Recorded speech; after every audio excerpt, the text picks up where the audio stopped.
trouble with God. Rest.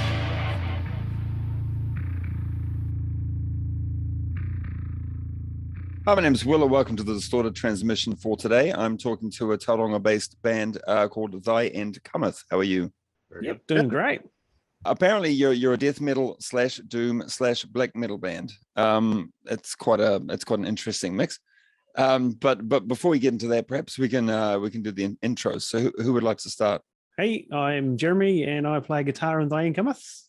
Hi, my name's Ian. I am the drummer for Thy End Cometh. And yeah, I'm Josh, and I play bass.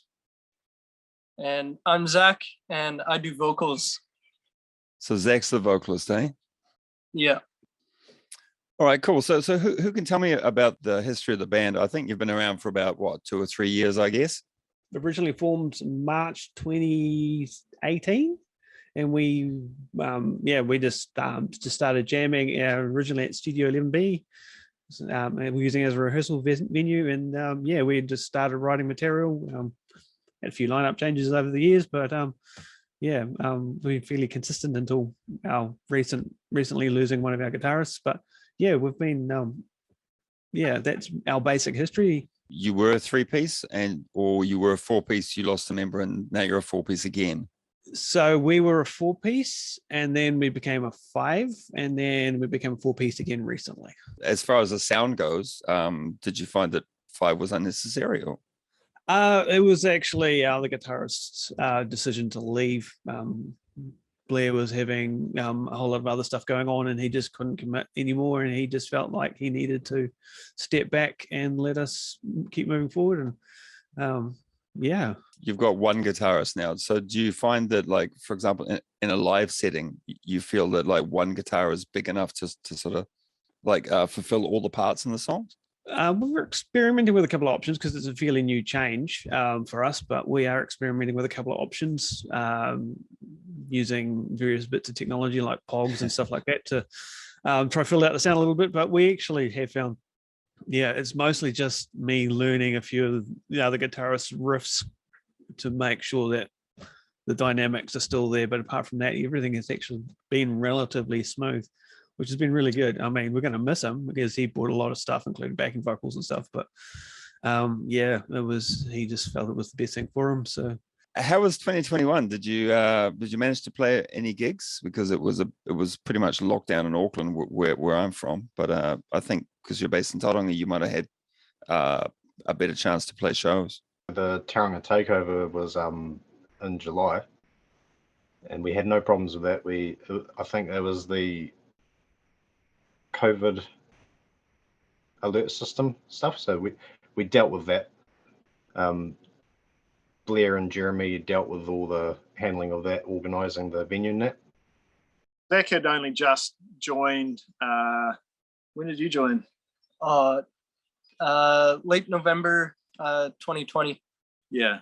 So being a bit of distance between us and the other guys, it took a while for Zach to come up to full speed, and for all of the things like lyrics to get nailed out, hammered down rather, and all that stuff to happen, and for us to feel like we were ready.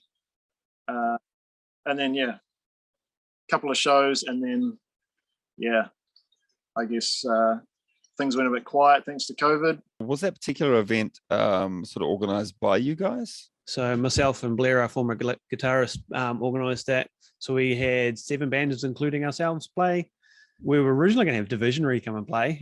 We had, who did we have? We had Fire for Glory, Megamore, ourselves, Pale Flag. It was in July, man. It's all right. You don't have to. It was in July. Yeah. It was a while ago. I'm just trying to remember. Leave the Dead and Antebellum. Antebellum, this one. That's the one. But there was those bands. So we all played, and then ended up turning into a big fundraiser for Hazel, the guitarist and Divisionary's wife, who was having some major issues with her health issues at that point, which seems to be fairly well known in the community. So we Yeah, so we ended up raising like a fairly significant amount of money towards helping her with costs and stuff from her health stuff. So It's good when good things happen. So you're I guess the focus of this actual interview is the fact that you're building up to release some new music. Yeah, so let's talk about that. Who would like to talk about that? We do have 8 songs currently. 8 songs? 7. 7 songs. So Rest, the single that we'll be dropping shortly, is it's on rest, and it's kind of delving into like darkness of mind, sleep, kind of that topic. We do have 2 songs that are relating to war. One of those goes more into the PTSD route and the effect on soldiers. And then our second one in that topic, that goes into more, I guess, personal stories, as numerous members of the band have family who have fought in wars. So it's kind of a tribute to them, saying thank you. And then one song on growing from failure. And so not letting that failure just like keep you down, but how you step up and grow from that, where you go from there. Right. And then we have a song that's speaking on your integrity and meaning what you say, because if you don't, it really cuts people down.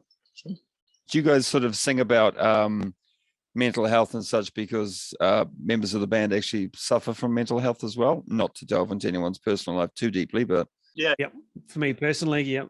I'm in a band where our vocalist has bipolar, and he can get heavily depressed sometimes, and it's just a thing that bands had to deal with over the years. You know, sometimes he's good, sometimes he's not so good, but yeah, it's yeah, it's good to be supportive of people when they're at their worst. You know.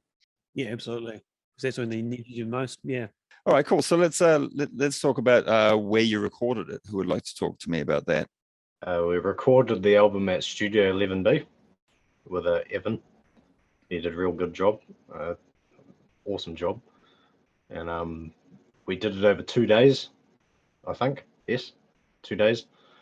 First day was tiresome. I think by the time that we finished setting up, getting all the overheads adjusted right and tuning the kit for him, and he really appreciated that. He's just like that. That made it so much better. And not just walking in there like it's just coming out of my room. Some recording studios will actually tune the drums for the drummer, but this particular studio kind of leaves it up to like the onus is on you to sort of set your drums up. Yeah, no, you really appreciate it, and he's just, especially when I asked him about the cymbals being down lower to the kit, and he's just like, Thank you so much for making my job easier. I'm a drummer as well, and I did notice that you have 5 chinas and 2 crashes. So what's that all about? 5 chinas, 2 on each side, and 2 crashes in the front, and another like a mini china just underneath on the left there. What's the need for that many chinas, man? I like being symmetrical. At one point, I did have a ride on either side and a hi-hat on either side. I just got quite greedy. I was just like, nah, less is more. Knock off a few. Now we've discovered who in the band has OCD. Definitely. He has a China fetish. You guys recorded the drums in a studio, and then you sort of tackled the rest of the recording at home, like most sort of New Zealand bands, smaller New Zealand bands tend to do. You sort of do all the stuff that you can do at home. So who took care of that?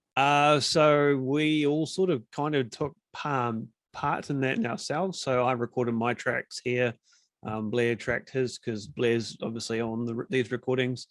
So he tracked his at home, and then Josh and Zach tracked theirs at Josh tracked his bass at home, didn't you, Josh? Yeah. And I tracked Zach's vocals here where we live. Yeah. We used lots of foam mattresses as sound dampening. So it was super ghetto, but perfect. I imagine that you're going to be releasing them all as singles, and then I was wondering if you were going to be releasing them as a solid block of work at the end of that. What's your game plan? By the time this gets released, we should have released our first video and first track, or maybe even our first couple of tracks. We'll see how we go. We've got one we're specifically going to release on Anzac Day. It's the war one, right? Yeah, Yeah. one of the war ones. The other, yeah. So it's actually based on mine and Josh's great grandfather's experiences at Gallipoli. So we are going to slowly release them as we can, but then we'll do a block release so people can just listen to it a bit nicer in one big block. I guess the next question would be plans for 2022. Of course, you've got the music coming out. Have you got anything else in the pipeline? We'd like to run some more shows.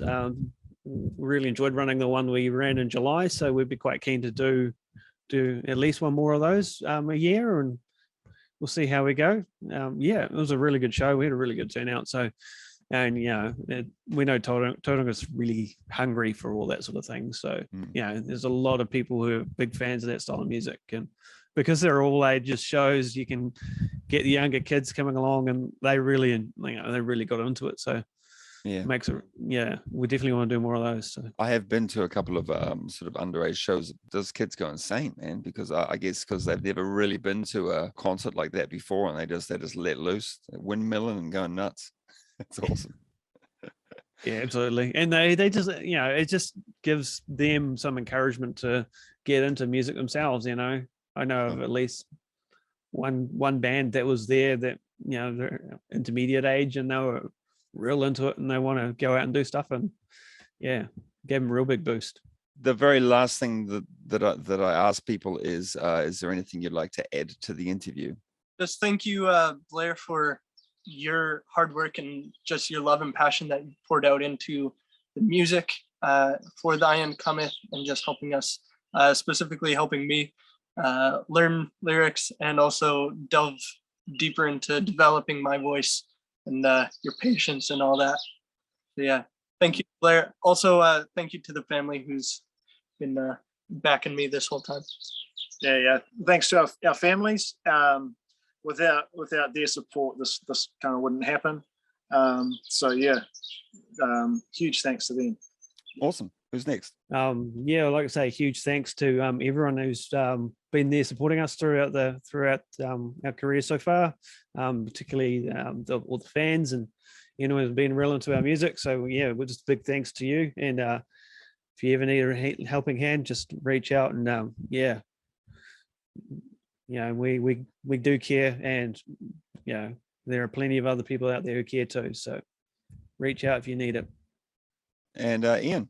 Yeah, I'd like to thank my friends and family that have supported me along the way. It's been a long journey for us as a band. Thanks to Evan for doing all the hard work and his recordings for me. It was awesome. Yeah. Awesome. And best of luck with future purchases of Chinas. Oh, there will be. Cool, guys. Well, thanks very much for chatting with me tonight, and all the best for the music releases. I look forward to hearing them when they come out. Cheers. Awesome. Cool. Thank you. Thank you for having us. And thanks for watching.